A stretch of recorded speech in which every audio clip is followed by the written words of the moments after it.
Hey everyone, welcome back. In this quick guide, I'm going to show you how to insert a table inside Google Sites. Yeah, Google Sites finally added a cleaner way to organize text. So let's walk through it step by step. First, open the site you want to edit. Just pick the project from your list and click into it so you're inside the editor. Now find the section where the table should go. You can click inside any text box or create a new one if you want more space.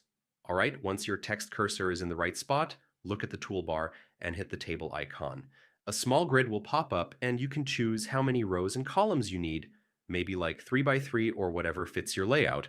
After the table appears, you can type directly inside each cell. You can also resize columns by dragging the edges, and if you want more rows, just right-click the table and choose what you need. It's pretty flexible. And if you want it to look cleaner, you can use normal text formatting, bold, color, alignment, all the usual stuff works inside table cells.